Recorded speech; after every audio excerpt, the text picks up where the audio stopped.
Hello दोस्तों, आज मैं आप सभी के बीच में एक महत्वपूर्ण वीडियो लाया हूं। यह वीडियो एग्रीकल्चर से संबंधित है, तो मैं चाहूँगा कि आप यह वीडियो लास्ट तक ज़रूर देखें। अगर वीडियो आपको पसंद आए तो कृपया वीडियो को लाइक कीजिए, चैनल पर नए हैं तो चैनल को सब्सक्राइब कीजिए।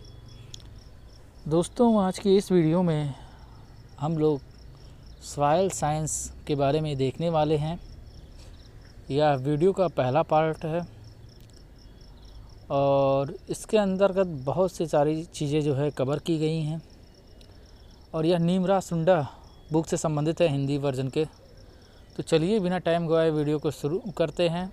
और भी वीडियो देखना चाहते हैं तो आप चैनल पर जाकर देख सकते हैं, उस पर कई सारे हॉर्टिकल्चर के भी वीडियो पड़े हुए हैं।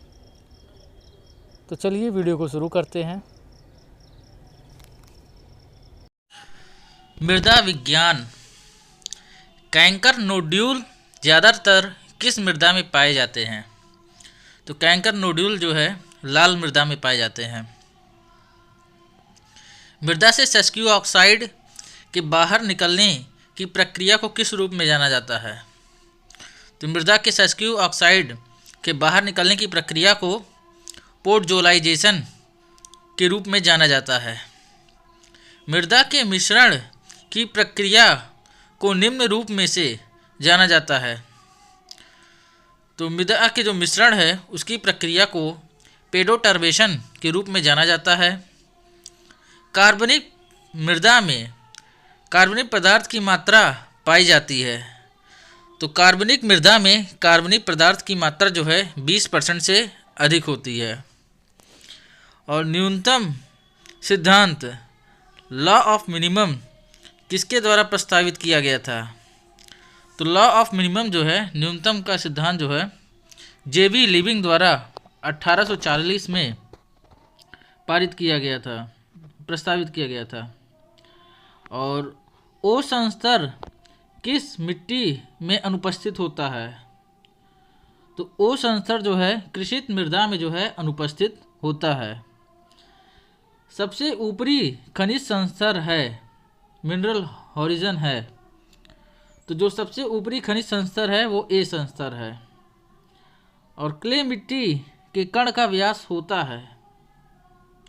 तो क्ले मिट्टी के कण का व्यास 0.002 mm से कम होता है। मृदा संरचना जो खेती के लिए अच्छी है वह है, तो क्रम्बी संरचना है। और अधिकांश मिट्टी का कण घनत्व होता है, तो कितना होता है? अधिकांश मिट्टी का कण घनत्व जो है 2.65 ग्राम पर सीसी होता है। सामान्य मृदा का स्थूल घनत्व होता है। तो सामान्य मृदा का जो है बल्क डेंसिटी कितना होता है? तो 1.33 ग्राम पर सीसी होता है। सबसे अधिक रंध्रावकाश किस मृदा में पाया जाता है? तो सबसे अधिक रंध्रावकाश जो है क्ले मृदा में पाया जाता है। केओलिनाइट एक प्रकार का खनिज है, तो 1:1 अविस्तारी प्रकार का। मोंटमोरिलोनाइट एक प्रकार का खनिज है, तो किस प्रकार का है? 2:1 विस्तारशील प्रकार का। वर्मिकुलाइट एक प्रकार का खनिज है, तो किस प्रकार का है? 2:1 सीमित विस्तारशील। क्लोराइड्स खनिज के प्रकार हैं, तो क्लोराइड्स खनिज के प्रकार कौन से हैं? 2:2 या 2:1:1 खनिज। हाल ही में विकसित मृदा गण जिसमें कोई संसर्ग नहीं है, कौन सा है वो? तो एंटीसोल। काली कपास क्ले मिट्टी पाई जाती है महाराष्ट्र, मध्य प्रदेश एवं दक्षिणी पूर्वी राजस्थान में। मिट्टी के एक फरोह स्लाइड का वजन कितना होता है? तो 2:25 × 10⁻⁶ kg पर हेक्टेयर।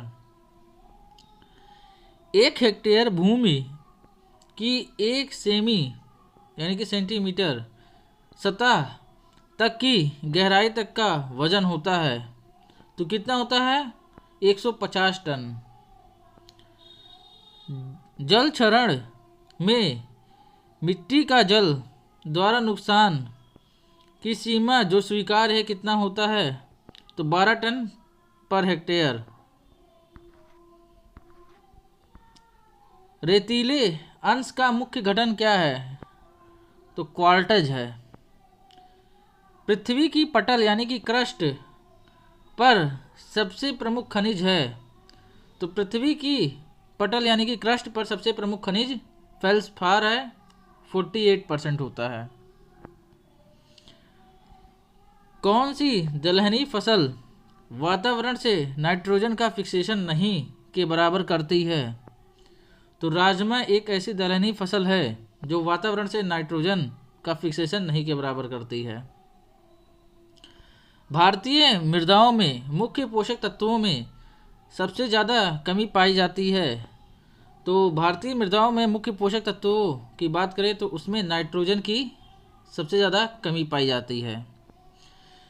अधिकांश भारतीय मृदाओं में किस जो है सूक्ष्म पोषक तत्वों की ज़्यादा कमी पाई जाती है?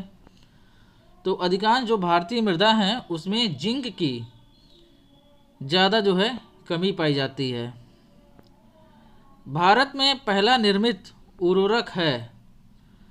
तो भारत में पहला निर्मित उर्वरक कौन सा है? Single super phosphate SSP।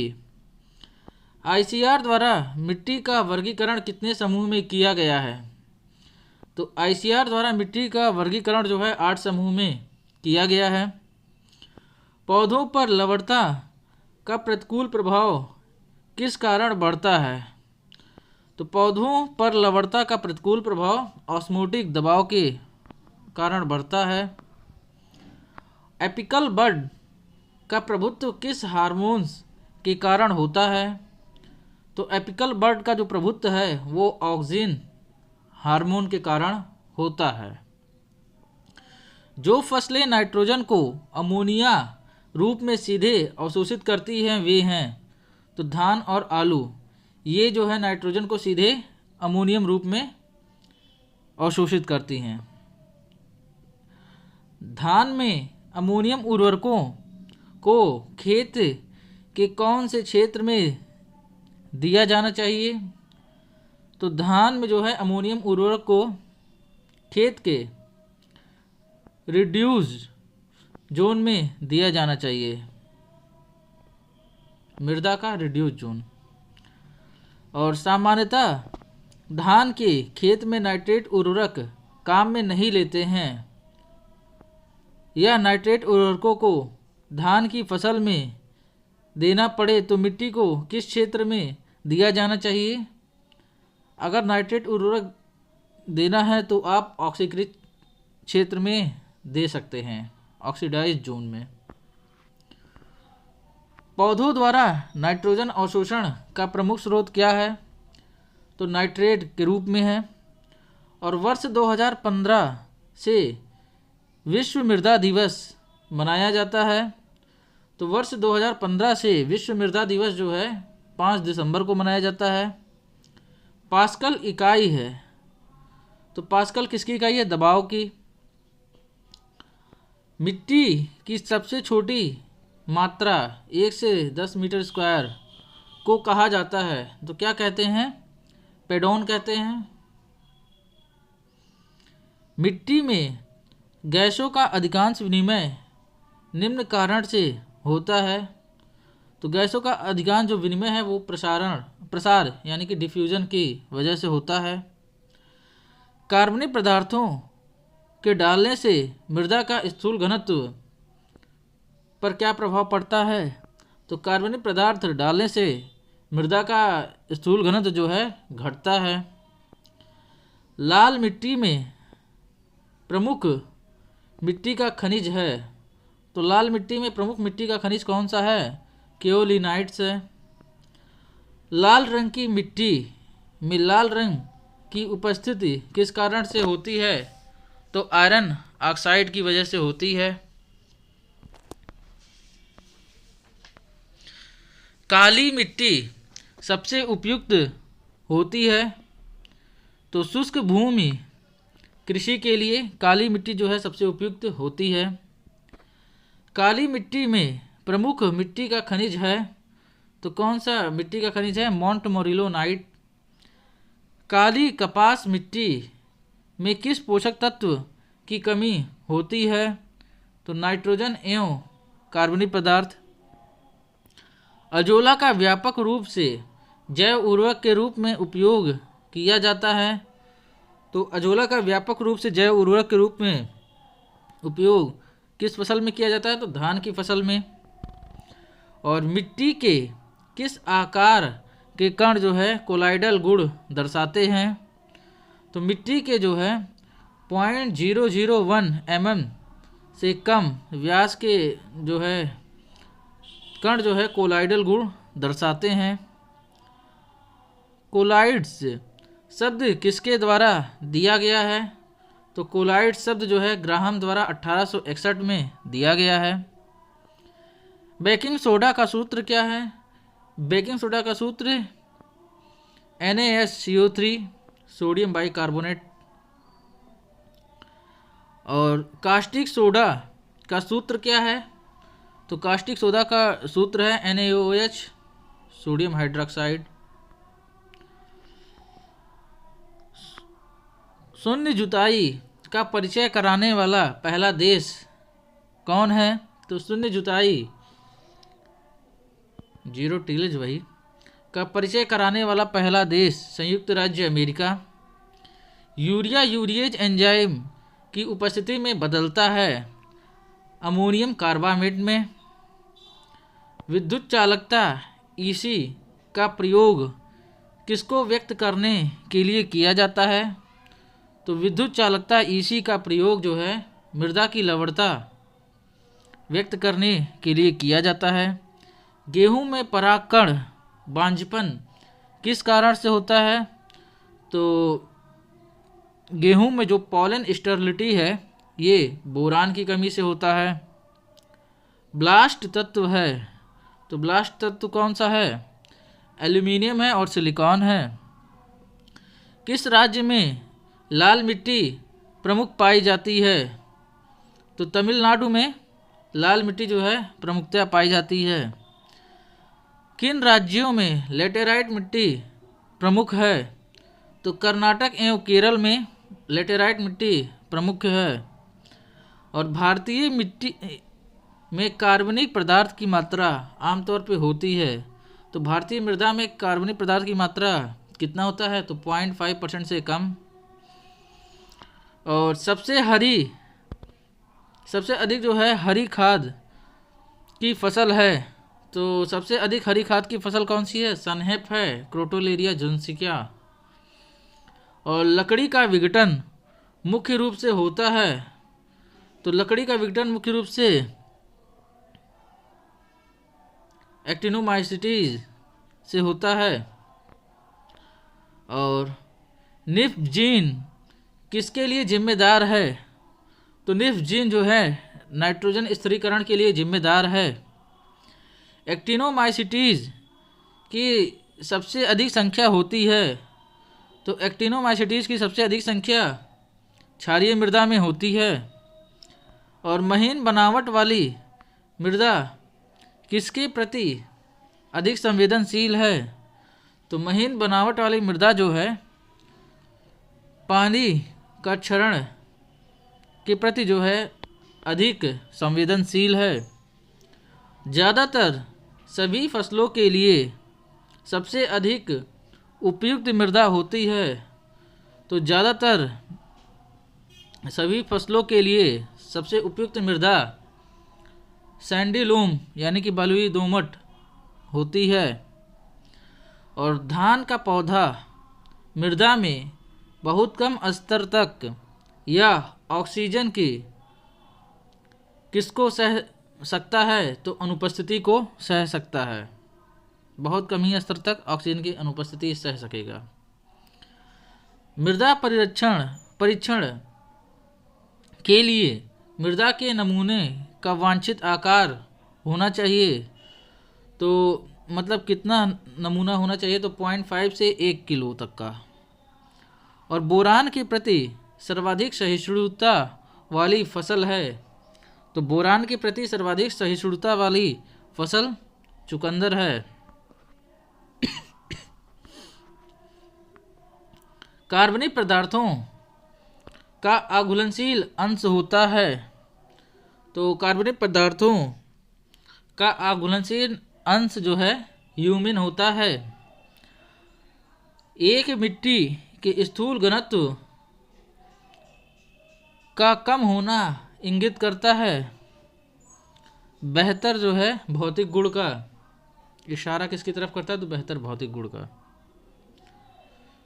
और ppm बराबर प्रतिशत बटे 10,000 या ppm बराबर कितना होता है? 0.001%। एक ppm बराबर होता है 1 ml मिलीग्राम के बराबर। बीज निर्माण के लिए आवश्यक तत्व फास्फोरस होता है। अगर बीज का निर्माण करना है तो कौन सा तत्व आवश्यक होता है? तो फास्फोरस आवश्यक होता है। अब ऑक्सीकरण, ऑक्सीडेशन। तो ऑक्सीकरण का अर्थ क्या होता है? ऑक्सीजन के अणुओं का जुड़ना या इलेक्ट्रॉन की हानि ऑक्सीकरण कहलाती है। तो ऑक्सीकरण में क्या होगा? या तो ऑक्सीजन के अणु जुड़ेंगे या तो इलेक्ट्रॉन की हानि होगी। अब अगला आता है न्यूनीकरण यानी कि रिडक्शन। तो रिडक्शन का अर्थ क्या होता है? इसमें हाइड्रोजन का जुड़ना या ऑक्सीजन को हटाना या इलेक्ट्रॉन की प्राप्ति रिडक्शन कहलाता है। या तो इसमें हाइड्रोजन जुड़ेगा या तो ऑक्सीजन हटेगा या फिर इलेक्ट्रॉन की प्राप्ति होगी। तो इसे क्या कहेंगे? रिडक्शन कहते हैं। सामान्य मिट्टी में सूक्ष्म जीवों की उपस्थिति संख्या के आधार पर क्रम। तो बैक्टीरिया में सबसे ज़्यादा, उससे कम जो है एक्टिनोमाइसीटीज में, और उसके बाद जो है कवक में। तो सामान्य मिट्टी में सूक्ष्म जीवों की उपस्थिति संख्या के आधार पर क्रम क्या है? तो बैक्टीरिया, उसके बाद जो है एक्टिनोमाइसीटीज, उससे कम जो है कवक। और पहली एंटीबायोटिक पेनिसिलिन की खोज किसने और कब किया था? तो पहली एंटीबायोटिक पेनिसिलिन की खोज अलेक्जेंडर फ्लेमिंग ने 1928 में किया था। और किस्मों में सुधार के लिए पादप प्रजनन की सबसे पुरानी विधि कौन सी है? तो किस्मों में सुधार के लिए पादप प्रजनन की सबसे पुरानी विधि चयन विधि है। जिंक की कमी किस मृदा में उत्पन्न होती है? तो जिंक की कमी जो है कैलकेरियस मृदा में उपस्थित होती है। और खरपतवार संक्रमित तालाब में ज़्यादातर मछलियों की अचानक मृत्यु हो जाती है। किसकी वजह से? तो जो खरपतवार संक्रमित तालाब होते हैं उसमें अधिकतर मछलियों की मृत्यु ऑक्सीजन की कमी से होती है। जल भराव के कारण धान के खेत में किस पोषक तत्व की उपलब्धता बढ़ जाती है? तो जल भराव के कारण धान के खेत में मैग्नीज की जो है उपलब्धता बढ़ जाती है। सतही मिट्टी की तुलना में उप मिट्टी यानी कि सब सॉयल का स्थूल घनत्व अधिक होता है। तो सतह मिट्टी में जो है स्थूल घनत्व कम होगा और उप मिट्टी यानी कि सब सॉयल में जो है स्थूल घनत्व अधिक होता है। सक्रिय अम्लता, यह मिट्टी के घोल में हाइड्रोजन और एल्युमिनियम की उपस्थिति के कारण होता है। तो सक्रिय अम्लता किसकी उपस्थिति के कारण होती है? तो हाइड्रोजन और एल्युमिनियम की उपस्थिति के कारण होती है। और मिट्टी की बनावट, सॉइल टेक्सचर, मिट्टी की एक अंतर्निहित संपत्ति, इनहेरेंट प्रॉपर्टी है जिसे बदला नहीं जा सकता है। तो सॉइल टेक्सचर को कोई बदल नहीं सकता है। और पर्याप्त जल निकास का प्रावधान करना लवणीय एवं क्षारीय मृदा में सुधार का मूल सिद्धांत है। तो एडिक्वेट जो है ड्रेनेज का प्रावधान करना लवणीय एवं क्षारीय मृदा के सुधार का मूल सिद्धांत है। और जलोढ़ मिट्टी यानी कि एलुवियल सॉयल सबसे हाल ही में विकसित बिना संस्तर की मृदा है। एलुवियल सॉयल क्या है? तो ये बिना संस्तर की जो है मृदा है और ये सबसे जो है अभी हाल ही में जो है हुआ है। और लाल मिट्टी कृषि के लिए उपयुक्त है। तो लाल मिट्टी कृषि के लिए सबसे उपयुक्त है और निश्चित सीमा के भीतर कई पेड़ों को मिट्टी श्रृंखला के रूप में कहा जाता है। और मिट्टी जो क्या है, मिट्टी का वर्गीकरण का मूल इकाई है। और चीज हल का उपयोग 60 से 70 सेंटीमीटर की गहरी कठोर मिट्टी की परत को तोड़ने के लिए किया जाता है। सामान्य जुताई में हल प्राथमिक जुताई के और हैरो क्या है द्वितीयक जुताई के लिए उपयोग में आने वाले यंत्र हैं। तो हल किस में उपयोग आता है? तो प्राथमिक जुताई में आता है। और हैरो किस में उपयोग में आता है? तो हैरो जो है द्वितीयक जुताई में उपयोग में आता है। जीरो टिलेज में प्राथमिक जुताई को पूरी तरीके से टाला जाता है और द्वितीयक जुताई केवल जड़ क्षेत्र में बीज की बुआई तक सीमित होती है। जो जीरो टिलेज होता है उसमें प्राथमिक जुताई नहीं होता है, उसको टाल दिया जाता है। और जबकि द्वितीयक जुताई जब करते हैं तो केवल जड़ क्षेत्र में बीज बुआई तक ही उसको सीमित रखते हैं कि केवल वहीं तक हो। मृदा अपर्दन सॉइल इरोजन पानी या हवा के द्वारा मिट्टी के कणों का मूल स्थान से हटकर एक जगह से दूसरे जगह पर परिवहन होना मृदा अपर्दन के रूप में जाना जाता है। तो सॉइल इरोजन में क्या होगा? इसमें पानी या फिर हवा क्या करेंगे, मृदा के कण का एक जगह से ये जो है बहाकर या फिर हवा होगा तो उड़ाकर ले जाएंगे, दूसरे जगह पे छोड़ देंगे। तो एक जगह से क्या हुआ, हटकर दूसरे जगह चली गई, तो उसे क्या कहेंगे? सॉइल इरोजन कहते हैं। क्षेत्र क्षमता 1/3 ATM एटमॉस्फेयर में स्थायी मलानी जो है 15 ATM के बीच में रखने वाली कोशिका के पानी का अंश जो है उपलब्ध पानी यानी कि अवेलेबल वाटर के रूप में जानी जाती है। 1/3 ATM यानी कि एटमॉस्फेयर प्रेशर, वहाँ से जो है 15 ATM के अगर बीच में है तो रखने वाली जो केशिका जो पानी का अंश है वही क्या होता है, पौधों को मिलता है उपलब्ध पानी के रूप में जाना जाता है, अवेलेबल वाटर। और जुताई यानी कि टिलेज सतह की परत को ढीला करने के लिए मिट्टी का यांत्रिक हेरफेर और बीज के अंकुरण के लिए अनुकूल स्थिति लाता है।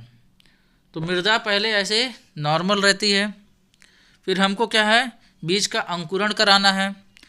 तो अब मृदा का जो सतह है उसको ढीला करना पड़ेगा, वो ढीला होगा जुताई के थ्रू। अब टिल्थ क्या होता है? पौधे की वृद्धि के संबंध में मिट्टी के भौतिक स्थिति टिल्थ कहलाती है।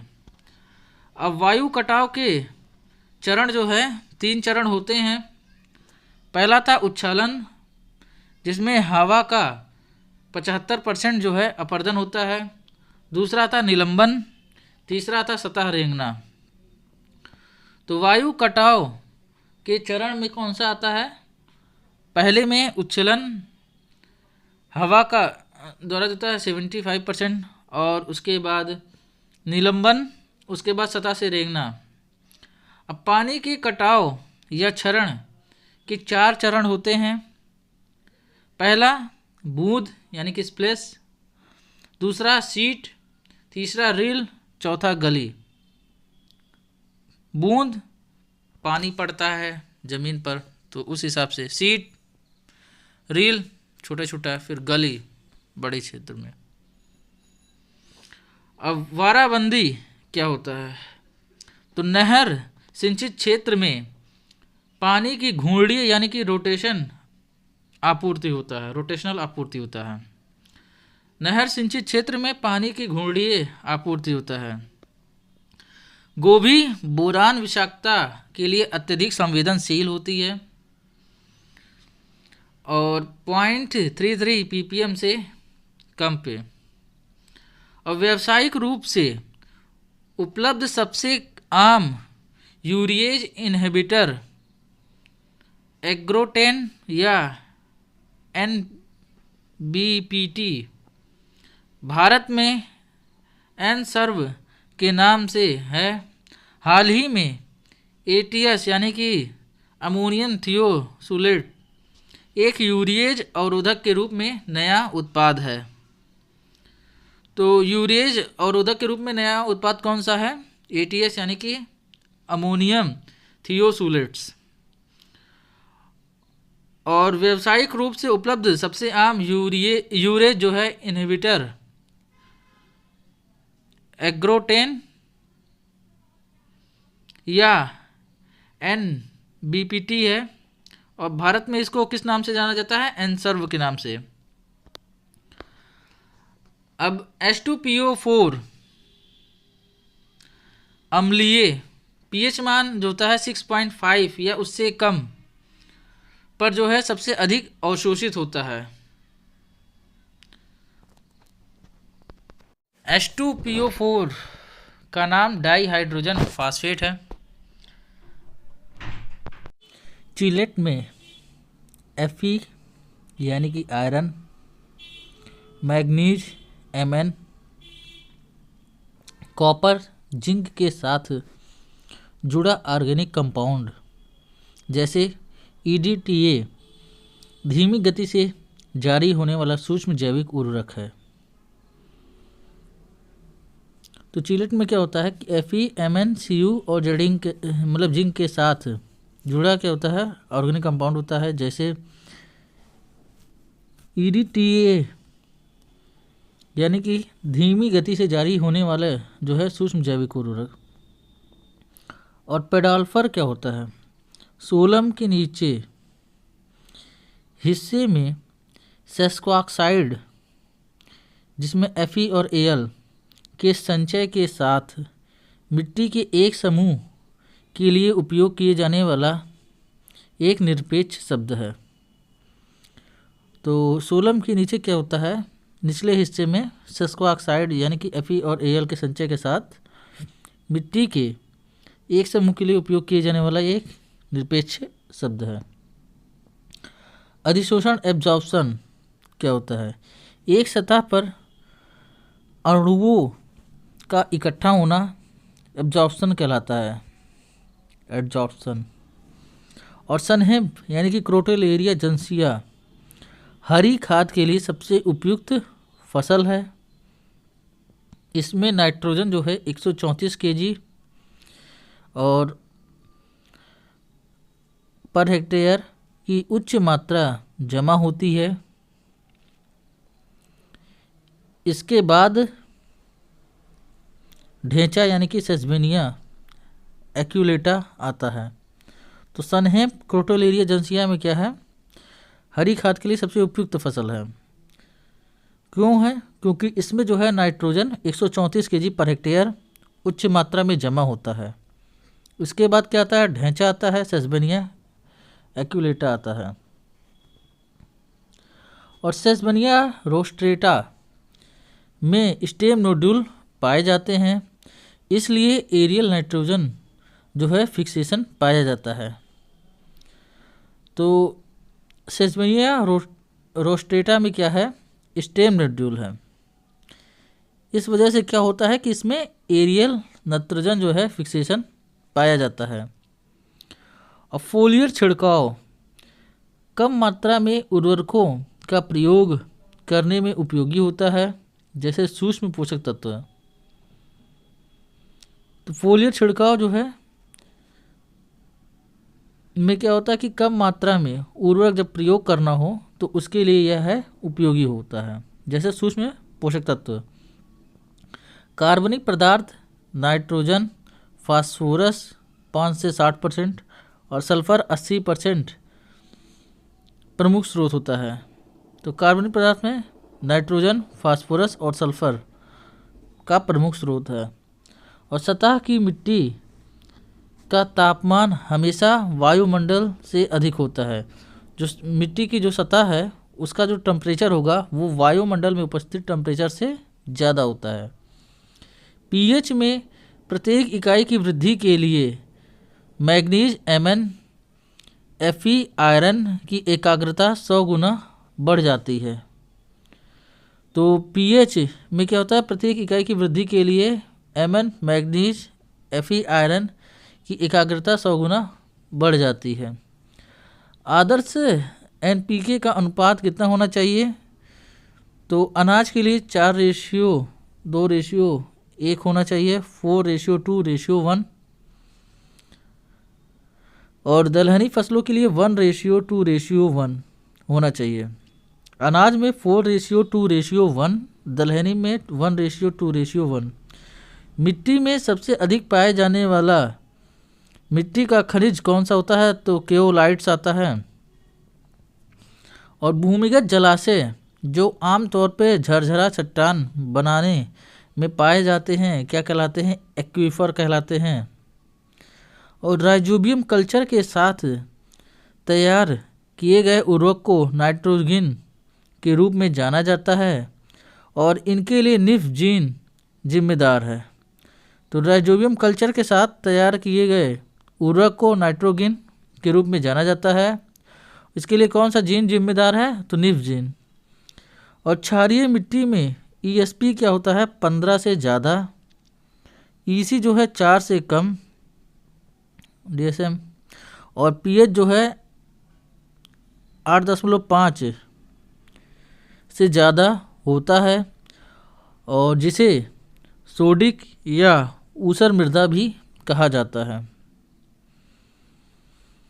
अब अधिकतर पौधे सूक्ष्म पोषक तत्वों को कम रूप में अवशोषित करते हैं, जैसे Fe हो गया, Mn हो गया।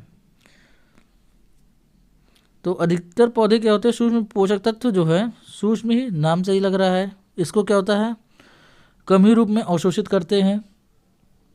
और पीएच में एक इकाई परिवर्तन से हाइड्रोजन या हाइड्रोक्साइड गतिविधि में 10 गुना परिवर्तन का प्रतिनिधित्व करता है।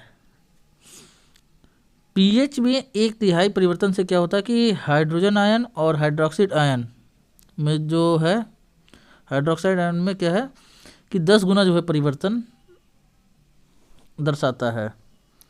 और वे पदार्थ जिनको मृदा स्थिति में सुधार के लिए मिट्टी में डाला जाता है उसे मृदा सुधारक कहते हैं। सुधार के लिए डाला जाएगा तो सुधारक। और पुस्तक मिट्टी की प्रकृति और गुण, तो किसने लिखा है ये? Nature and property of soil, तो NC ब्रेडी द्वारा लिखा गया है। उर्वरक जो फसलों के लिए पोषक तत्वों की आपूर्ति के लिए सबसे अधिक सांद्रित है वह है तो निर्जल अमोनिया है, 82% नाइट्रोजन।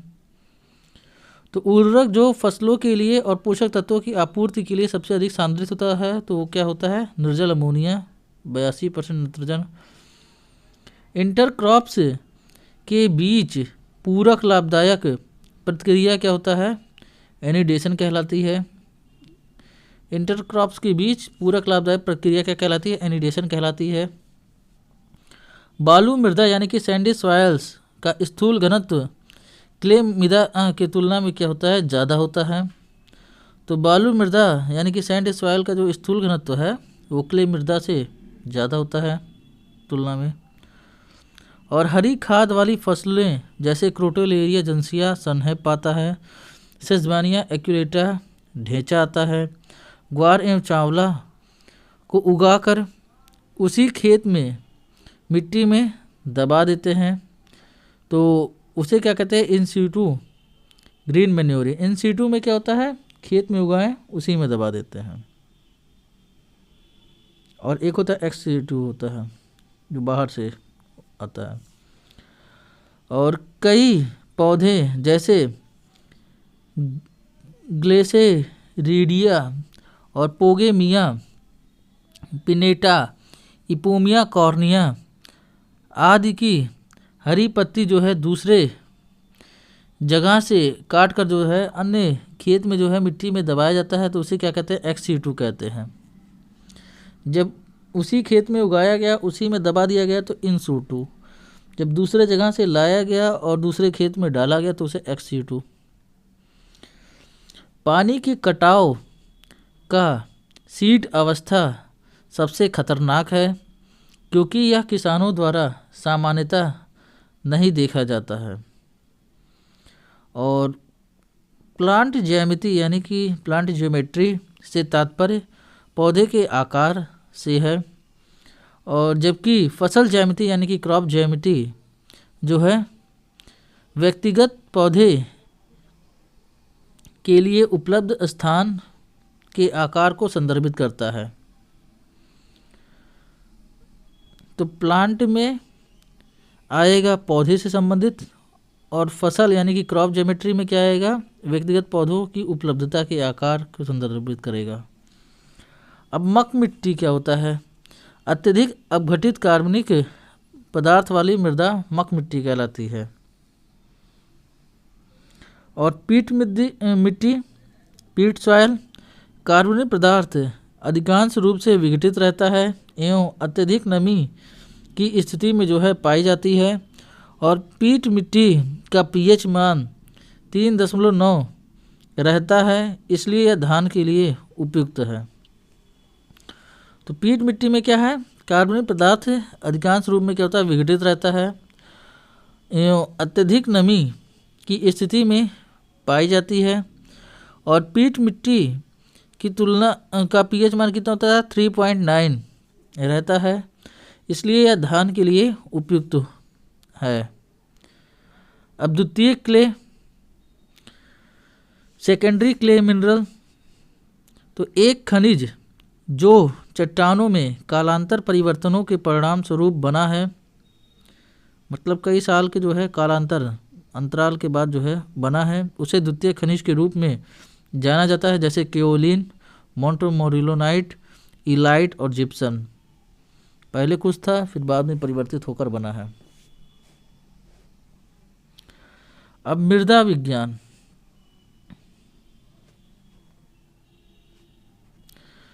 तो इकाई फर्स्ट, इसमें सॉइल शब्द की उत्पत्ति लैटिन भाषा के सोलम से हुई है, जिसका अर्थ होता है फर्श या तल। तो जो सॉइल शब्द है उत्पत्ति किससे हुआ, लैटिन शब्द से हुआ। लैटिन के किस शब्द से हुआ, तो सोलम शब्द से हुआ। अर्थ क्या होता है उसका, फर्श या तल। अब मृदा की परिभाषा, मृदा क्या है, एक गतिशील प्राकृतिक निकाय है जिसमें 3 आयामी यानी कि 3 डायमेंशनल संरचनाएं होती हैं, जो खनिजों एवं कार्बनिक पदार्थों के साथ साथ जीवित रूपों से बनती हैं, जिसमें पौधे उगते हैं। तो मृदा क्या है, एक गतिशील जो है प्राकृतिक निकाय है, कुछ ना कुछ उसमें परिवर्तन होते रहते हैं, और जिसके 3 आयामी संरचनाएं होती हैं, और जो खनिजों एवं कार्बनिक पदार्थों के साथ जीवित रूप से बनती है, और जिसमें पौधे जो है उगते हैं। अब आता है एडफोलॉजी, यह फसलों के विकास, पोषण एवं उपज के संबंध में मिट्टी के विभिन्न गुणों का अध्ययन है, और यह 2 ग्रीक शब्दों से लिया गया है। एडफोस यानी कि मिट्टी, लॉगस का मतलब होता है अध्ययन। एडफोलॉजी के अनुसार मिट्टी जो है पौधे के लिए प्राकृतिक आवास है। और पेडोलॉजी में क्या है, मिट्टी की उत्पत्ति, वर्गीकरण, विवरण का अध्ययन पेडोलॉजी के नाम से जाना जाता है। दो ग्रीक शब्दों से मिलके बना हुआ है। एक होता है मिट्टी, दूसरा होता है लॉगस, नहीं एक होता है पेडॉन, दूसरा होता है लॉगस। पेडॉन का मतलब मिट्टी और लॉगस का मतलब अध्ययन करना। और मृदा विज्ञान एवं पेडोलॉजी के पिता के रूप में जो है वीवी डोकुचेव को जाना जाता है। और पेडोलॉजी के अनुसार मिट्टी एक प्राकृतिक निकाय है। तो एडोफोलॉजी जो है ये फसलों के विकास, पोषण और उपज संबंधी विभिन्न गुण का अध्ययन कराती है, जबकि पेडोलॉजी मृदा की उत्पत्ति, वर्गीकरण और विवरण का अध्ययन कराती है।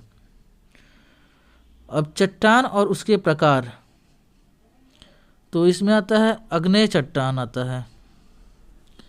तो अग्नेय में कौन सा आता है? ग्रेनाइट आता है, बेसाल्ट आता है। फिर अगला आता है तलछटी यानी कि सेडिमेंट्री चट्टान आता है, जिसमें चूना पत्थर आता है, रेत पत्थर आता है, डोलोमाइट आता है। चूना पत्थर, रेत पत्थर और डोलोमाइट। फिर आता है कायांत्रिक चट्टानें, जिसमें ग्रेनिस आता है, संगमरमर आता है, क्वार्टज आता है, स्लेट आता है। तो अग्नेय चट्टान में कौन सा आता है? Granite, basalt. तलछटी में कौन सा आता है? चूना पत्थर, रेत पत्थर, डोलोमाइट। कायांत्रिक चट्टानों में कौन सा आता है? ग्रेनिस आता है, संगमरमर आता है, क्वार्टज आता है और स्लेट आता है। अब आता है मेटामॉर्फिक या कायांत्रिक चट्टान और उनके पैतृक पदार्थ। तो कायांत्रिक उत्पाद में क्या आता है? ग्रेनाइस आता है, ग्रेनिस आता है। और किससे उत्पन्न हुआ? ग्रेनाइट से प्राप्त हुआ है। और संगमरमर जो है किससे प्राप्त हुआ है? ये चूने के पत्थर से प्राप्त हुआ है। क्वार्टज किससे प्राप्त हुआ है? रेत पत्थर से प्राप्त हुआ है। स्लेट किससे प्राप्त हुआ है? सेल से प्राप्त हुआ है। तो ग्रेनिस किससे प्राप्त हुआ है? ग्रेनाइट से प्राप्त हुआ है। संगमरमर किससे प्राप्त हुआ है? चूने के पत्थर से प्राप्त हुआ है। क्वार्टज किससे प्राप्त हुआ है? रेत पत्थर से प्राप्त हुआ है। स्लेट किससे प्राप्त हुआ है? सेल से प्राप्त हुआ है। अब पृथ्वी के खनिज, अर्थ मिनरल्स, तो इसमें क्वार्टज आता है, जिसमें सिलिका या SiO2 यह जो है रेतीले अंश का मुख्य घटक है और पृथ्वी की पपड़ी के 36% भाग का गठन करता है। और प्रचुर मात्रा में मुक्त सिलिका युक्त चट्टानें जिनमें क्षार के साथ नहीं जोड़ा जाता है, उन्हें एसिड चट्टानें कहा जाता है। ग्रेनाइट एसिड रॉक है और इसमें जो है क्वार्टज जो है शुद्ध रूप में एक प्रमुख घटक के रूप में मौजूद है। और बेसाल्ट जो कि क्षारीय रॉक है, जैसे बुनियादी चट्टानों में केवल थोड़ी सी सिलिका का अंश होता है, यदि कोई मुक्त सिलिका हो तो क्वार्टज ये क्या कर सिलिका, तो पृथ्वी की पपड़ी का जो है 36% भाग का जो गठन है वो इसी के द्वारा होता है। और ग्रेनाइट क्या होता है कि इसमें क्वार्टज जो है शुद्ध रूप से एक प्रमुख घटक के रूप में मौजूद रहता है। और बेसाल्ट क्या होता है? एक क्षारीय रॉक है। और जैसे बुनियादी चट्टानों में केवल थोड़ी सी सिलिका का अंश होता है, यदि कोई मुक्त सिलिका हो तो अगर प्रचुर मात्रा में मुक्त सिलिका युक्त चट्टानें हैं जिन्हें क्षार के साथ नहीं जोड़ा जाता है तो उन्हें एसिड होता है। सिलिका जो है प्रचुर मात्रा में है तो एसिड चट्टानें, अगर जो है कम हुए तो क्षारीय। अब फेल्सपार फार्मूला क्या है?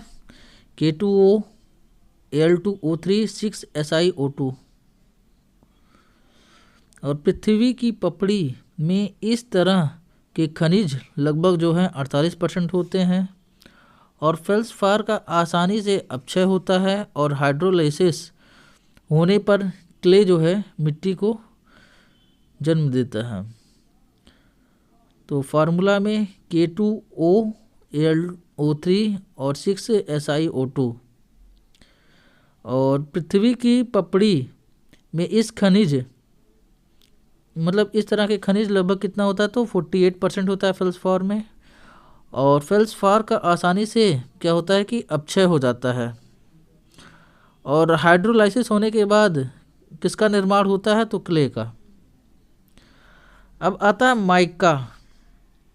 तो सफ़ेद अभ्रक काला अभ्रक की तुलना में अपक्षय में जो है अधिक प्रतिरोधी होता है। मतलब सफ़ेद अभ्रक जो है उसमें जो है अपक्षय जल्दी नहीं होगा, लेकिन काला अभ्रक जो है इसमें जो है अपक्षय जल्दी हो जाता है सफ़ेद की तुलना में।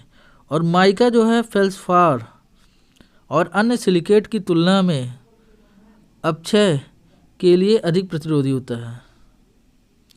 तो माइका फेल्सफार और अन्य सिलिकेट्स की तुलना में अपक्षय के लिए अधिक जो है प्रतिरोधी होता है। अब अपक्षय यानी कि वेदरिंग के लिए प्रतिरोधी खनिजों की अवरोही क्रम में, तो सबसे ज़्यादा क्वार्टज में होता है सबसे ज़्यादा रोधी, और उससे कम जो है मस्कोवाइट में, उससे कम जो है फेल्सफार में, उससे कम में बायोटाइट में, उससे कम कैल्साइट में, यानी कि आसानी से अपक्षय होता है। कैल्साइट आसानी से अपक्षय हो जाएगा। तो अपक्षय के जो है अवरोही क्रम है। तो सबसे ज़्यादा रोधी जो है क्वार्टज, उससे कम मस्कोवाइट, उससे कम फेल्सफार, उससे कम बायोटाइट, उससे कम कैल्साइट, आसानी से अपक्षय होता है। माइका जो है पृथ्वी की पपड़ी का 10% हिस्सा है। यह दो प्रकार की है। तो माइका क्या है, पृथ्वी की पपड़ी का 10% हिस्सा है, दो प्रकार की है। और पोटास अभ्रक जो है सफ़ेद, स्पष्ट, पारदर्शी और मस्कोवाइट अभ्रक के रूप में जाना जाता है। और मैग्नीशियम अभ्रक जो है इसे बायोटिक ब्लैक माइका भी कहा जाता है। तो मैग्नीशियम अभ्रक को क्या कहते हैं, बायोटिक ब्लैक माइका भी कहा जाता है। अब मिट्टी का निर्माण, तो चट्टानों और खनिजों के अपक्षय से क्या होता है, मृदा का निर्माण होता है। और मिट्टी का निर्माण क्या है, एक धीमी प्रक्रिया है। और 1 इंच ऊपर की मिट्टी बनने में लगभग 200 से 1000 साल लगते हैं।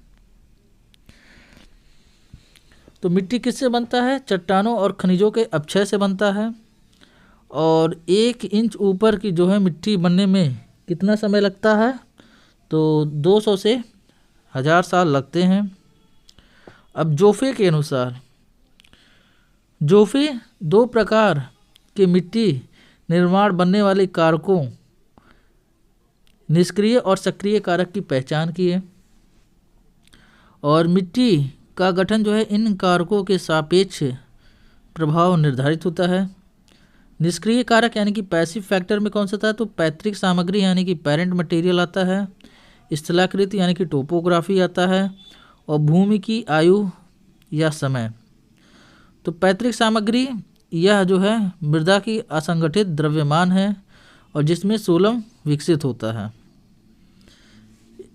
स्थलाकृति और भूमि की आयु कैसी है वो भी। और सक्रिय कारक में कौन सा था, जलवायु, जैव एवं वनस्पतियाँ। तो जोफे के अनुसार जो है मृदन को जो है मृदा का निर्माण जो है 2 कारकों द्वारा होता है, एक निष्क्रिय कारक, दूसरा होता है सक्रिय कारक। निष्क्रिय में पैतृक सामग्री आता है और दूसरे पे स्थलाकृति आता है और तीसरे पे जो है भूमि की आयु या समय आता है। और सक्रिय कारक में जलवायु आता है, जैव एवं वनस्पतियाँ आता है। अब एच जेनी के अनुसार, इनके अनुसार मिट्टी बनने वाले कारकों का मूल समीकरण निम्न है, जहाँ S = F ब्रैकेट में Cl O R P और T। S क्या है, मृदा बनने वाले कारक। F क्या है, एक स्वतंत्र चर है। Cl यानी कि क्लाइमेट यानी कि जलवायु। O जो है जीव से संबंधित है। R स्थलाकृति रिलीफ से संबंधित है। P जो है मूल सामग्री से संबंधित है और T समय से संबंधित है। और किसी भी मृदा बनने में समय भी लगता है, जलवायु भी लगती है, वहाँ के जीव जंतु कौन कौन से उस पर भी डिपेंड करता है, मूल सामग्री कैसी है, जल्दी क्षय होने वाली है कि धीमे धीमे, और स्थलाकृति भी। अब मृदा परिच्छेदिका, तो मृदा के सभी क्षितिज परतों के माध्यम से ऊर्ध्वाधर यानी कि खड़ी काट जो है को मृदा परिच्छेदिका यानी कि सॉइल प्रोफाइल कहते हैं। और तथा मृदा की व्यक्तिगत क्षितिज परतों को मृदा संस्तर के रूप में माना जाता है। एक ऊंचाई से काटते हैं, उसमें विभिन्न विभिन्न परत होती है, वही जो है मृदा संस्तर कहलाता है। और मृदा संस्तर को ओ, ए, बी और सी संस्तर में जो है वर्गीकृत किया गया है।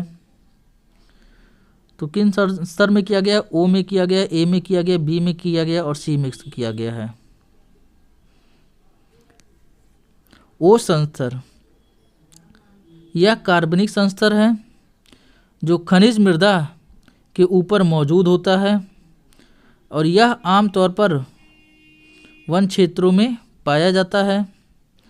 और इस तरह के ओ संस्तर बिना जुताई वाली मृदा में दिखाई देते हैं और कृषि जो है की जा रही मिट्टियों में यह अनुपस्थित होते हैं। तो जिन मृदा में जो है खेती की जाती है वहाँ पे ये क्या होते हैं? अनुपस्थित होते हैं। अब आता है ए संस्तर, तो एलुवियल संस्तर कहते हैं। कृषित मृदा में सबसे ऊपरी जो है खनिज संस्तर है और कार्बनिक पदार्थों के मिश्रण से युक्त होता है जो निचले संस्तर की तुलना में गहरे रंग को जो है प्रदान करता है। तो ये क्या है? सबसे ऊपरी जो है खनिज संस्तर है और निचले संस्तर की तुलना में गहरे रंग जो है ये प्रदान करता है। यह अधिकतम जो है लीचिंग यानी कि वॉशिंग आउट का जो है क्षेत्र है और इसमें पोषक तत्व जो है गतिशील होता है, मोबिलाइजेशन इसमें होता है। तो इसमें पोषक तत्व का क्या है? गतिशील होता है, नीचे की तरफ चले जाते हैं तो मोबिलाइजेशन होता है। ए संस्तर यानी कि एलुवियल संस्तर को 3 उप संस्तर में बांटा गया है। पहला आता है A1 आता है, दूसरा E और A2 आता है और फिर क्या आता है? AB या EB संस्तर आता है। तो ए संस्तर में क्या होता है? A1 में क्या होता है? यह खनिज मृदा का जो है ऊपरी एवं कार्बनिक पदार्थों से भरपूर संस्तर है। तो खनिज मृदा में क्या है? ऊपरी एवं कार्बन पदार्थों से क्या है? ये इसमें कार्बन पदार्थ ज़्यादा मात्रा में होते हैं। ई और A2 में क्या है? तो क्ले और Fe आयरन और एल्यूमिनियम के ऑक्साइड के अधिकतम जो है उत्थान का संस्तर है। आयरन और एल्यूमिनियम के ऑक्साइड के अधिकतम उत्थान का संस्तर है। और AB और EB में तो यह A/E एवं B के बीच संक्रमण स्तर है जिसे A3 भी कहा जाता है। तो यह A/E एवं B के बीच जो है संक्रमण स्तर मतलब 2 स्तरों के बीच का है। अब B संस्तर जिसको इलुविया संस्तर भी कहते हैं, यह Fe यानी कि आयरन और एल्यूमिनियम ऑक्साइड और सिलिकेट क्ले जैसे पदार्थों के अधिकतम संचय का स्तर है। तो यह आयरन एवं एल्यूमिनियम ऑक्साइड और सिलिकेट क्ले जैसे पदार्थों के अधिकतम संचय यानी कि वॉशिंग इन और जोन ऑफ इमोबिलाइजेशन का संस्तर है। और इस संस्तर में शुष्क क्षेत्र में कैल्शियम कार्बोनेट, कैल्शियम सल्फेट एवं अन्य लवणों का जमा होता है। तो इस संस्तर में किसका जमा होता है? तो कैल्शियम कार्बोनेट का जमा होता है और कैल्शियम सल्फेट का जमा होता है। और यह संस्तर जो है उप मिट्टी के रूप में जाना जाता है और इस संस्तर में जुताई कार्य द्वारा नहीं किया जा सकता है, जुताई कार्य द्वारा नहीं किया जाता है। तो बी संस्तर में क्या होता है, Fe यानी कि आयरन और एल्यूमिनियम ऑक्साइड और सिलिकेट क्ले जैसे पदार्थों का अधिकतम संचय का स्तर है। और इस संस्तर में क्या है, शुष्क क्षेत्रों में जैसे कैल्शियम कार्बोनेट हो गया, कैल्शियम सल्फेट एवं अन्य लवणों का जमा होता है। और यह संस्तर जो है उप मृदा के रूप में जाना जाता है और इस संस्तर में जो है जुताई कार्य नहीं किया जाता है। अब सी संस्तर, तो यह सोलम यानी कि ए और बी के नीचे पाए जाने वाला अनकंसोलिडेटेड यानी कि असंपीड़ित पदार्थ है और यह कम से कम अपक्षय का क्षेत्र है। और इस संस्तर में कैल्शियम मैग्नीशियम कार्बोनेट और सीमेंटेशन का संचय होता है, सीमेंटेशन का संचय होता है। तो सी संस्तर क्या होता है, यह सोलम कि जो है नीचे पाए जाने वाला अनकंसोलिडेटेड जो है पदार्थ है, कम अपक्षय का क्षेत्र है, इसमें जो है कैल्शियम मैग्नीशियम कार्बोनेट और सीमेंटेशन का संचय होता है। और मिट्टी के प्रमुख घटक, तो इसमें खनिज पदार्थ आता है जिसमें 45% होते हैं, कार्बनिक पदार्थ 5%, एयर स्पेस यानी कि वायु जो होता है 25% और जल जो है 25% होता है। तो मृदा के प्रमुख घटक में कौन सा आता है, खनिज आता है 45%, कार्बनिक पदार्थ 5%, एयर स्पेस या वायु जो है 25% और पानी जो है 25% होता है। अब मिट्टी के गुण, तो मृदा कणाकार सॉइल टेक्सचर, तो यह मिट्टी के कणों के आकार को संदर्भित करता है। मिट्टी में बालू, सिल्ट और मृतिका यानी कि क्ले के कणों के सापेक्ष अनुपात को मृदा गठन या मृदा कणाकार कहते हैं। यह मृदा की जो है मूल विशेषता है, इसे बदला नहीं जा सकता है। और सबसे महीन कण जो है मृतिका यानी कि क्ले होते हैं, इसलिए सबसे अधिक जो है क्रियाशील ये जल धारण क्षमता मृतिका की होती है। और क्षेत्र की स्थिति में मृदा कणाकार आमतौर पर फिल पद्धति द्वारा निर्धारित की जाती है। तो क्षेत्र की स्थिति में मृदा कणाकार आमतौर पर किसके द्वारा निर्धारित की जाती है, तो फिल पद्धति द्वारा जो है निर्धारित की जाती है। अब मृदा का यांत्रिक विश्लेषण, यह 2 mm व्यास से नीचे जो है मिट्टी की मात्रा को जो है निर्धारित करने की प्रक्रिया है। यह मृदा कणाकार वर्गों को निर्धारित करने में मदद करता है। मृदा कणाकार के यांत्रिक विश्लेषण के लिए अंतर्राष्ट्रीय पिपेट और ब्यूकोस हाइड्रोमीटर विधि जो है सबसे आम तरीके हैं। अंतर्राष्ट्रीय पिपेट विधि अवसादन के सिद्धांत पर आधारित है और मृदा कणाकार जो है वर्ग त्रिकोणीय पाठीय आरेख द्वारा निर्धारित किया जाता है। तो मृदा कणाकार जो है वर्गों को निर्धारित करने में मदद करता है। और यांत्रिक विश्लेषण के लिए क्या करते हैं, तो अंतर्राष्ट्रीय पिपेट या ब्यूकोस हाइड्रोमीटर सबसे आम तरीका है। अंतर्राष्ट्रीय पिपेट क्या है, अवसादन के सिद्धांत पर आधारित है। अब टेक्सचरल क्लासेज, तो कुल 12 टेक्सचरल क्लासेज हैं, लेकिन रेत, गाद यानी कि सिल्ट और क्ले 3 मुख्य वर्ग हैं। तो रेतीली मिट्टी में 85% से अधिक रेत होती हैं और सिल्ट में जो है 80% से अधिक सिल्ट होती हैं और क्ले में 40% से अधिक क्ले होती हैं। रेतीली मिट्टी में क्या होता है, 85% से अधिक रेत, सिल्ट में 80% से अधिक सिल्ट और क्ले में 40% से अधिक क्ले होती हैं। अन्य मिट्टियों की बजाय क्ले मिट्टी में सबसे अधिक संख्या में रंध्रावकाश होते हैं, जबकि मोटे आकार के रंध्रावकाश जो है बालू मृदा में पाए जाते हैं। तो मिट्टी के बजाय क्ले मिट्टी में सबसे अधिक संख्या में रंध्रावकाश होते हैं, और जबकि मोटे आकार के रंध्रावकाश बालू मृदा में पाए जाते हैं।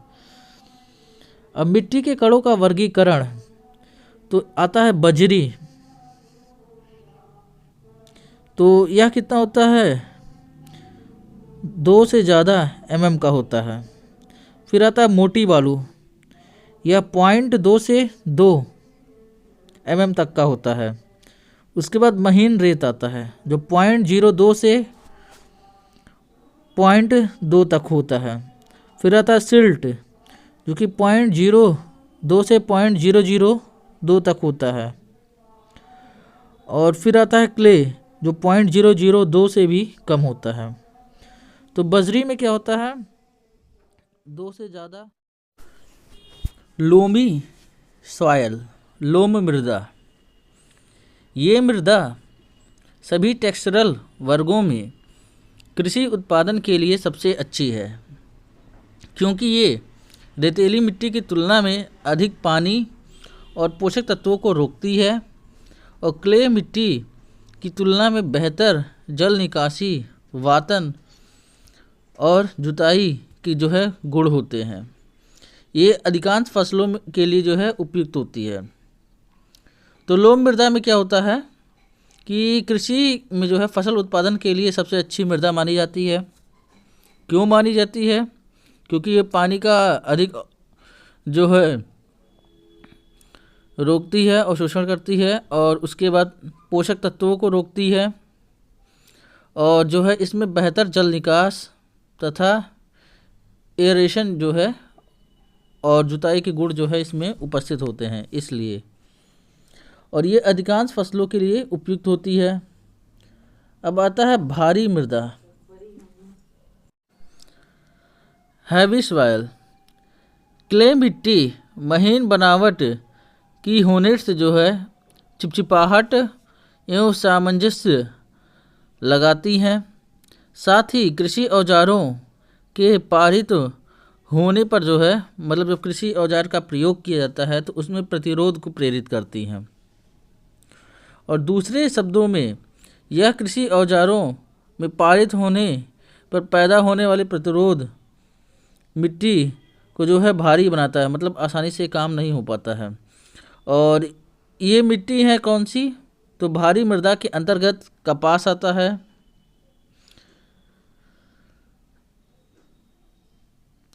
चावल, सोयाबीन, ज्वार के लिए उपयुक्त माना जाता है। तो भारी मृदा में कौन सी फसल उपयुक्त मानी जाती है, तो कपास, चावल, सोयाबीन और ज्वार। अब आता है हल्की मृदा जिसको लाइट सॉइल कहते हैं। तो रेतीली मिट्टी क्ले मिट्टी की तुलना में जुताई करने पर यंत्रों में कम जो है प्रतिरोध लगाती है, और इसकी जो होता है इसलिए जो होता है बलुई मृदा हल्की मिट्टी कहलाती है, मतलब प्रतिरोध इसमें कम लगता है और भारी मृदा में ज़्यादा लगता है। और इसमें जो है मूंगफली, आलू, तंबाकू और दलहनी फसलों के लिए यह उपयुक्त होती है। और मृदा के भारी और हल्का शब्द का प्रयोग जो होता है मृदा में के द्वारा लगाए गए प्रतिरोधों की मात्रा पे। अगर ज़्यादा प्रतिरोध लगा तो वो भारी कहलाएगी, अगर कम लगा तो वो हल्की कहलाएगी। अब आता है मिट्टी संरचना, सॉइल स्ट्रक्चर। तो यह प्राथमिक मिट्टी के कणों जैसे बालू, सिल्ट और क्ले कणों का व्यवस्थापन यानी कि अरेंजमेंट मृदा संरचना कहलाता है। प्राथमिक मृदा के कणों जैसे बालू हो गया, सैंड, सिल्ट, क्ले कणों का जो है व्यवस्थापन जिसमें अरेंज रहते हैं उसे क्या कहते हैं, मृदा संरचना कहलाता है। और मृदा का यह गुण जो है कृषि क्रियाओं द्वारा परिवर्तित हो जाता है। और मृदा की रेफ्रोडियल संरचना जो या फिर जो है क्रम्बी संरचना जिसमें रंध्र पाए जाते हैं फसल उत्पादन के लिए सबसे उपयुक्त है। रंध्र तो होना ही चाहिए। और मृदा कणों के प्राकृतिक समुच्चय यानी कि एग्रीगेट्स और पेट्स कहा जाता है कि प्राकृतिक जो है समुच्चय को जो है जिस हिसाब से वो रहते हैं उसे पेट्स जो है कहा जाता है। अब क्लोड क्या होता है?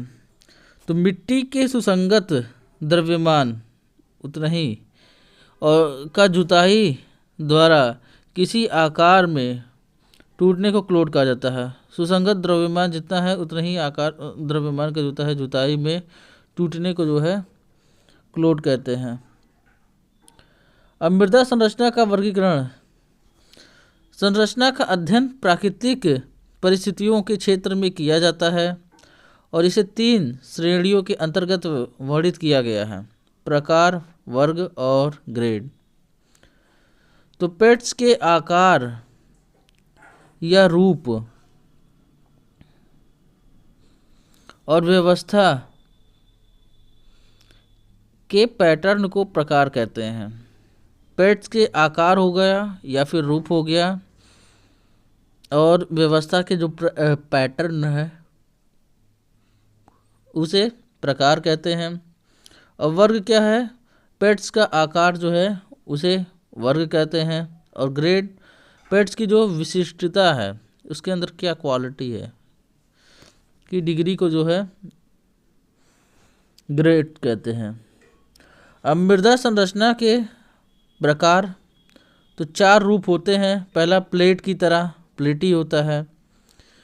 जब इकाइयाँ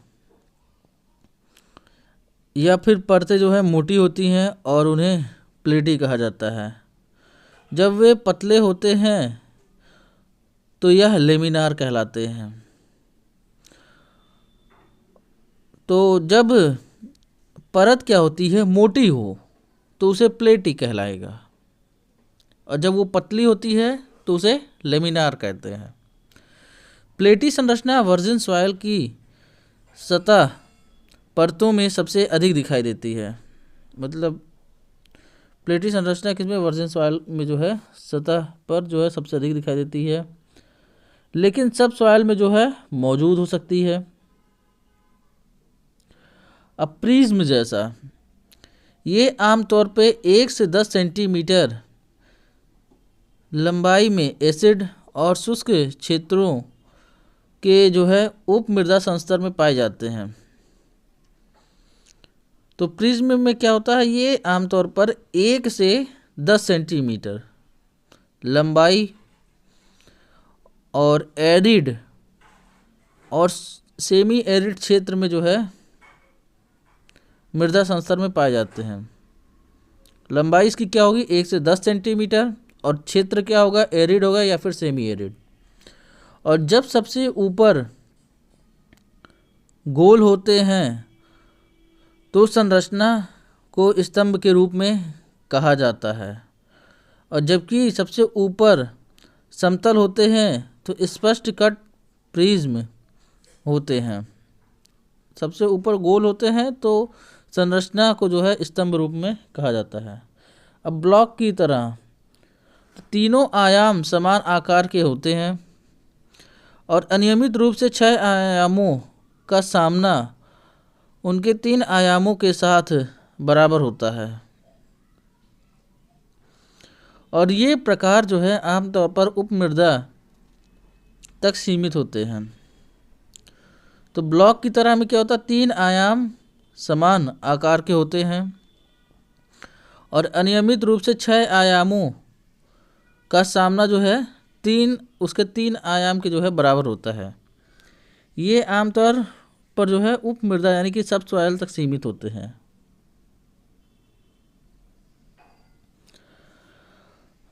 अब गोलाकार। तो गोलाकार में क्या होता है?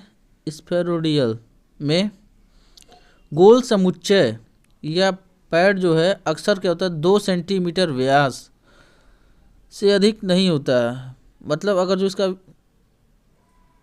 आकार में क्या है 2 सेंटीमीटर व्यास से अधिक नहीं होता है, जो कि ढीले स्थिति में अक्सर जो है ए संस्तर में पाए जाते हैं। ढीले स्थिति में किस में पाए जाते हैं, तो ए संस्तर में पाए जाते हैं। ओ संस्तर, उसके बाद ए संस्तर रहता है तो उसी में।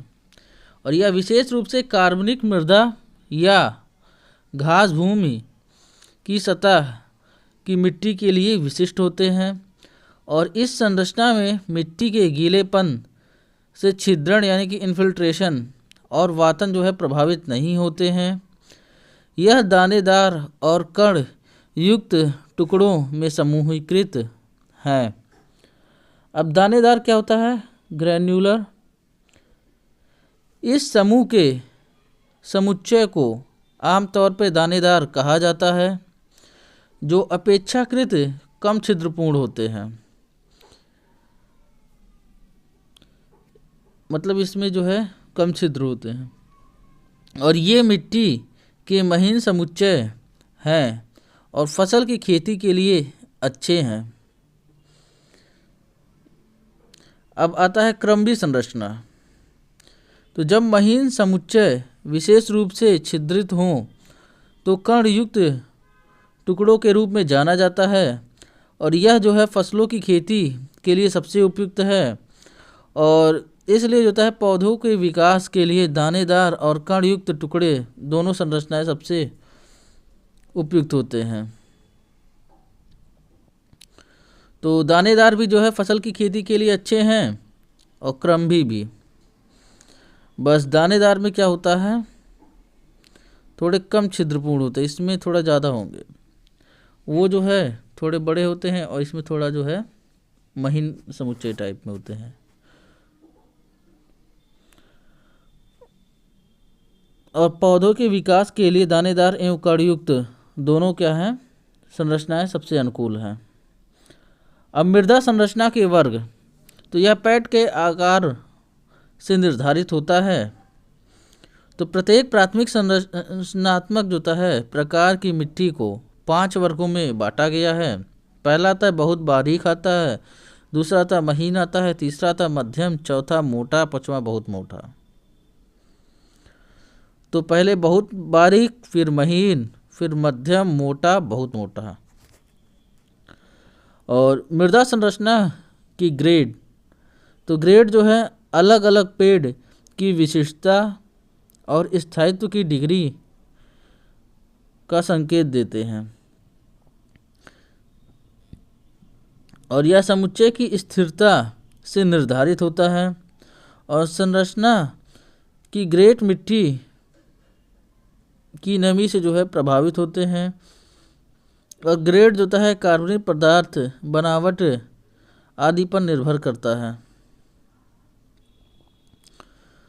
तो ग्रेड क्या है, अलग अलग पेड़ की विशेषता और स्थायित्व की डिग्री का संकेत देते हैं और यह समुच्चय की स्थिरता से निर्धारित होता है।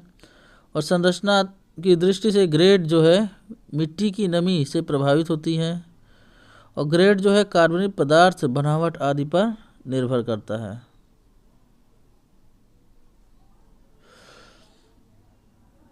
अब मृदा की संरचना को प्रभावित करने वाले कारक, तो कार्बनिक पदार्थों के मिलाने से जो है मृदा संरचना में सुधार होता है और गहन खेती जो है मृदा संरचना को नष्ट कर देती है, इंटेंसिव खेती। और अच्छी मृदा संरचना के लिए जुताई का कार्य इष्टतम नमी की स्थिति में किया जाना चाहिए। और सोडियम आयन जो है डिफ्लक्चुएशन द्वारा जो है मृदा संरचना को नष्ट कर देते हैं। और कैल्शियम आयन जो होता है फ्लक्चुएशन के कारण जो है मृदा संरचना को नष्ट कर देते हैं। सोडियम आयन में कहता है डिफ्लक्चुएशन आता है और कैल्शियम आयन में फ्लक्चुएशन की वजह से नष्ट होता है। और ज़्यादातर घास और दलहनी फसलें जो है मृदा के दानेदार दाने को जो है बेहतर बनाती हैं और जड़ें और जड़ के बाल यानी कि रूट हेयर्स, मूल एवं मूल रोम मिट्टी की संरचना को विकसित करने में मदद करते हैं। अब मृदा घनत्व, तो इसे पाइकोनोमीटर द्वारा मापा जाता है। दो प्रकार का होता है, एक आता है कण घनत्व जिसको पार्टिकल डेंसिटी कहते हैं। तो प्रति इकाई आयतन में एक व्यक्तिगत मृदा कण के भार को जो है कण घनत्व कहा जाता है। यह ओवन की सूखी मिट्टी के का जो है ठोस घनत्व है, और जब हवा को निकाल दिया जाता है, यह रंध्रावकाश को जो है बाहर रखा जाता है, तो कण घनत्व जो होता है बराबर क्या होता है, मिट्टी के ठोस पदार्थों का वजन बटे मिट्टी के ठोस पदार्थों की मात्रा। पहले उनकी मात्रा वॉल्यूम क्या है, और उसके ऊपर क्या रखेंगे, मिट्टी के ठोस पदार्थों का वजन। तो कण घनत्व बराबर कहता है मिट्टी के ठोस पदार्थों का वजन, वेट लोगे बटे करोगे उसका, फिर मिट्टी के ठोस पदार्थों की मात्रा। और खनिज मिट्टी यानी कि मिनरल सॉयल का कण घनत्व क्या होता है, 2.66 ग्राम पर सेंटीमीटर क्यूब होता है, ग्राम पर सीसी। और कार्बनिक मृदा का कण घनत्व कितना होता है, 2.1 से 2.4 ग्राम पर सीसी सेंटीमीटर क्यूब होता है। और कार्बनिक पदार्थ का कण घनत्व कितना होता है, 1.1 से 1.4 ग्राम पर सेंटीमीटर क्यूब होता है। और कण घनत्व क्या होता है, कभी कभी वास्तविक घनत्व या प्राप्ति घनत्व या पूर्ण घनत्व के रूप में भी जाना जाता है। तो कण घनत्व क्या होता है, कभी कभी यह वास्तविक घनत्व या प्राप्ति घनत्व या पूर्ण घनत्व के रूप में जाना जाता है। और मृदा में कार्बनिक पदार्थ मिलाने पर कण का घनत्व कम होता है, और भारी खनिजों की उपस्थिति में कण घनत्व में जो है वृद्धि होती है। और मृदा की तुलना में पानी का घनत्व जो है 1 ग्राम पर सेंटीमीटर क्यूब होता है। अब स्थूल घनत्व क्या होता है, बल्क डेंसिटी। यह रंध्रावकाश सहित जो है ओवन की सूखी मिट्टी के भार एवं आयतन का अनुपात है। और स्थूल घनत्व बराबर क्या होता है, ओवन सूखी मिट्टी का वजन बटे ओवन की सूखी मिट्टी की मात्रा। इसे आयतन भार भी कहा जाता है। और इसे जो होता है ठोस के आयतन द्वारा कण घनत्व को गुणा करके निर्धारित करते हैं। और 2.66 gram per centimetre cube into 0.5 centimetre cube equal to 1.33 gram per centimetre square होता है। इसलिए स्थूल घनत्व जो है आमतौर पर कण घनत्व का आधा होता है। और सामान्य मृदा यानी कि मिनरल सॉयल का स्थूल घनत्व कितना होता है, 1.33 ग्राम पर सेंटीमीटर क्यूब होता है। और मोटे यानी कि रेतीली मिट्टी का स्थूल घनत्व कितना होता है, 1.4 से जो होता है 1.75 ग्राम पर सीसी होता है। और महीन बनावट वाली मिट्टी का स्थूल घनत्व कितना होता है, 1.1 से 1.4 ग्राम पर सेंटीमीटर क्यूब होता है। और उसके बाद रेतीली मिट्टी का क्ले मिट्टी की तुलना में जो है स्थूल घनत्व अधिक होता है। और कार्बनिक मृदा का जो है स्थूल घनत्व 0.5 ग्राम पर सीसी होता है। और सख्त उप मृदा का स्थूल घनत्व 2 ग्राम पर सीसी होता है। तो सामान्य मृदा का स्थूल घनत्व कितना होता है, 1.33 ग्राम पर सीसी होता है। और मोटे कर्णाकार यानी कि रेतीली मिट्टी का स्थूल घनत्व कितना होता है, 1.4 to 1.75 ग्राम पर सीसी होता है। और उसके बाद महीन बनावट वाली मिट्टी का स्थूल घनत्व कितना होता है, 1.1 to 1.4 ग्राम पर सीसी होता है। और कार्बनिक पदार्थ का स्थूल घनत्व कितना होता है, तो 0.5 ग्राम पर सीसी होता है।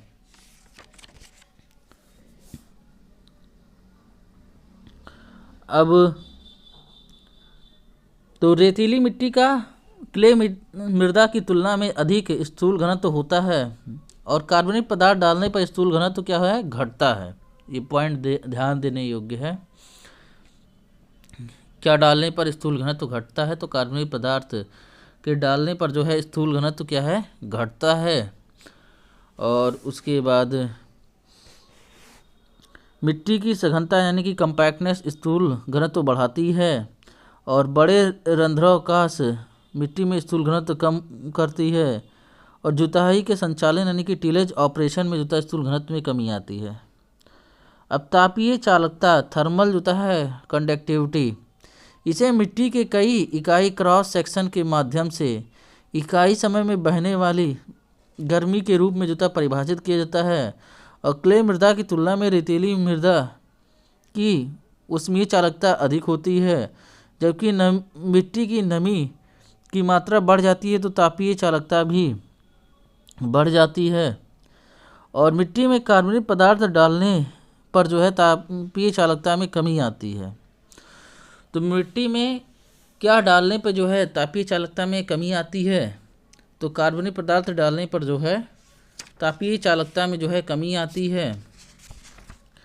और उसके बाद मृदा के छिद्रों में वृद्धि के साथ तापीय चालकता जो है कम हो जाती है और जुताई से तापीय चालकता जो है कम हो जाती है।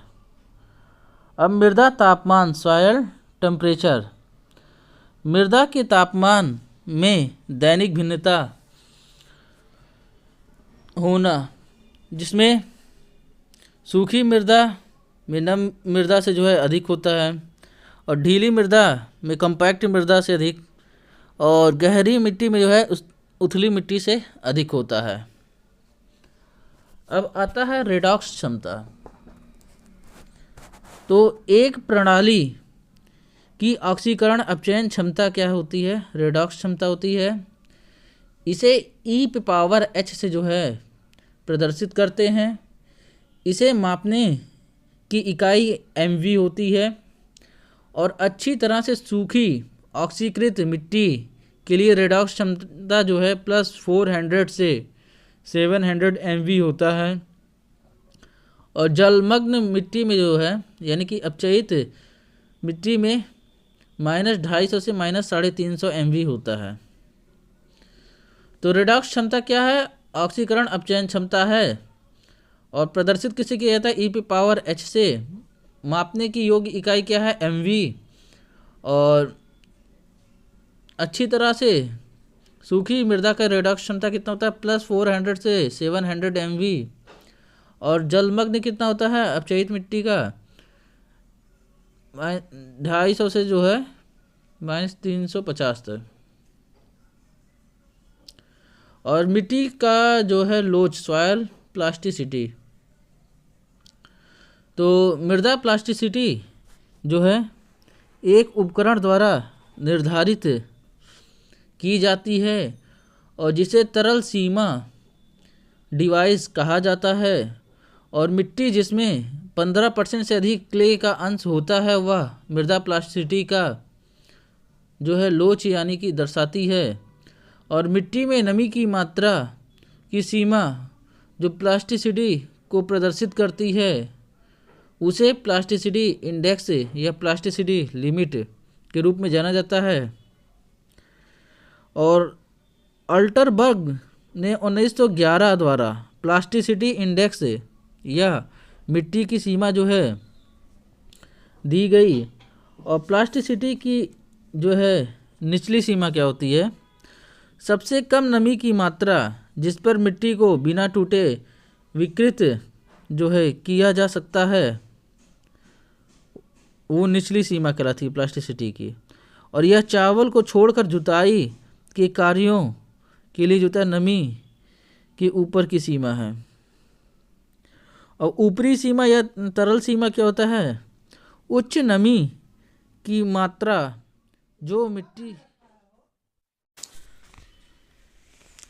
मिट्टी को समुच्चय या नमी को नष्ट कर देती है। ऊपरी सीमा या तरल सीमा जो है कहलाती है, और जिस पर जो है प्लास्टिक होना जो होता है बंद हो जाता है।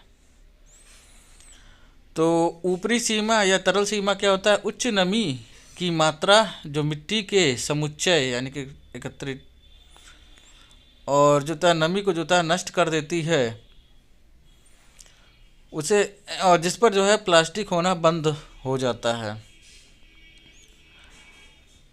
अब मिट्टी की संगति यानी कि कंसिस्टेंसी, यांत्रिक तनाव के लिए विभिन्न नमी की मात्रा पर मिट्टी का प्रतिरोध मिट्टी की संगति कहलाता है। तो यांत्रिक तनाव पर क्या होता है?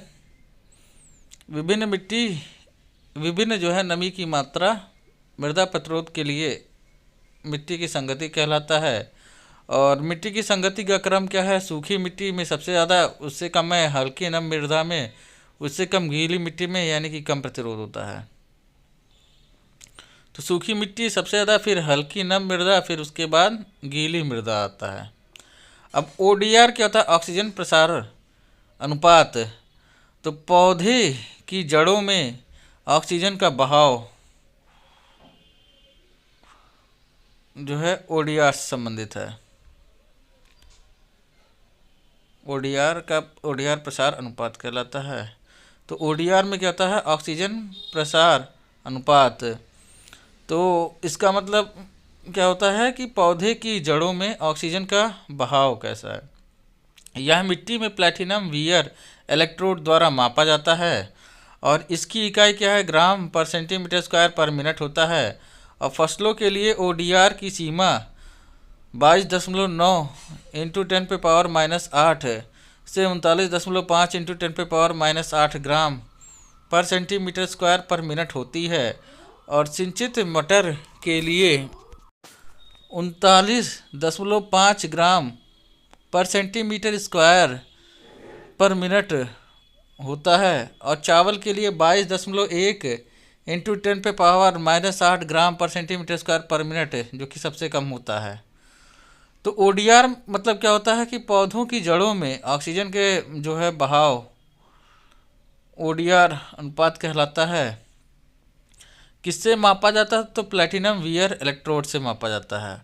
और सिंचित मटर में ODR कितना होता है? 39.5 ग्राम पर सेंटीमीटर स्क्वायर पर मिनट होता है। और चावल के लिए 22.1 इंटू 10⁻⁻8 ग्राम पर सेंटीमीटर स्क्वायर पर मिनट होता है। अब मिट्टी का रंग क्या है? Soil colour. तो मिट्टी का रंग जो है मुल्सन रंग चार्ट द्वारा निर्धारित किया जाता है। और HUE या प्रमुख वर्णक्रमीय रंग, जिसमें पीला, लाल, नीला, भूरा को जो है प्रदर्शित करता है। और वैल्यू क्या है? रंग की चमक एवं अंधेरे को दर्शाता है। और क्रोमा क्या है? रंग की शुद्धता को दर्शाता है। क्रोमा किसको दर्शाता है? रंग की शुद्धता को। वैल्यू रंग की चमक एवं अंधेरे की को दर्शाता है। विशिष्ट ऊष्मा स्पेसिफिक हीट इकाई किस में होती है? तो कैलोरी पर ग्राम में होती है। और पानी की विशिष्ट ऊष्मा का मान 1 होता है, जबकि मृदा का 0.2 होता है। और कार्बनिक पदार्थों की विशिष्ट ऊष्मा का मान जो है 0.5 होता है। मृदा द्वारा ऊष्मा का लाभ या हानि पानी की तुलना में जो है 5 गुना तेज होता है, क्योंकि मृदा की विशिष्ट ऊष्मा 0.2 होता है, जबकि जल का 1 होता है। और पानी की तुलना में मृदा 5 गुना जल्दी ठंडी भी होती है और गर्म भी होती है। तो पानी की विशिष्ट ऊष्मा 1, मृदा का 0.2 और कार्बनिक पदार्थ का 0.5। अब मृदा रंध्रावकाश परसेंटेज। तो रंध्रावकाश क्या होता है? 100 माइनस स्थूल घनत्व बटे कण घनत्व इंटू 100 होता है। या फिर पोरोसिटी बराबर क्या होता है? 1 माइनस BD बटे PD इंटू 100। BD मतलब बल्क डेंसिटी और PD मतलब पार्टिकुलर डेंसिटी, यानी कि कण घनत्व। और सॉयल पोरोसिटी रेंज कितना होता है? 30 से 60% होता है। और मध्यम से महीन बनावट यानी कि क्ले मृदा में कितना होता है? 40 से 60% होता है। और बालू मृदा में 35 से 50% होता है। और क्ले मृदा में सूक्ष्म छिद्रों की संख्या जो है सर्वाधिक पाई जाती है। और बालू मृदा में बड़े आकार के छिद्र यानी कि स्थूल छिद्र ज़्यादा पाए जाते हैं। और कार्बनिक पदार्थों के डालने से मृदा में जो है सांद्रता यानी कि पोरोसिटी बढ़ती है। और क्रम्बी एवं दानेदार यानी कि गोलाकार मृदा की संरचना में अन्य मृदा की संरचना की तुलना में अधिक सांद्रता होती है। और मृदा में सूक्ष्म यानी कि माइक्रो से और माइक्रो मतलब सूक्ष्म, मैक्रो मतलब स्थूल छिद्रों का आदर्श अनुपात 1:1 होता है। तो बालू मृदा में कितना होता है? 35 से 50 होता है। मध्यम से महीन में कितना होता है? तो 40 से 60 होता है। और बालू मृदा में जो है बड़े आकार के छिद्र ज़्यादा पाए जाते हैं। और क्रम्बी एवं दानेदार मृदा की संरचना जो है अन्य मृदा की संरचना की तुलना में अधिक सरंध्र होते हैं। अब है सिलिकेट खनिज। इसमें ओलिवाइन आता है। तो ओलिवाइन क्या होता है? यह फेरो मैग्नीशियम सिलिकेट FeMg का होल ट्वाइस SiO4 है, जो Mg मैग्नीशियम व लोहा आयरन Fe के स्रोत हैं। ओलिविन के 2 हाइड्रेट रूप जो है टाल्क एवं सर्पेंटाइन हैं, जो मैग्नीशियम का हाइड्रेट सिलिकेट है। तो ओलिवाइन क्या है? यह फेरो मैग्नीशियम सिलिकेट FeMg का होल ट्वाइस SiO4 है, जो किसका स्रोत है? Mg और Fe का। अब भी आता है ट्यूमर लाइन आता है। यह बोरान एल्यूमिना सिलिकेट है। ट्यूमर लाइन क्या है? बोरान एल्यूमिना सिलिकेट है।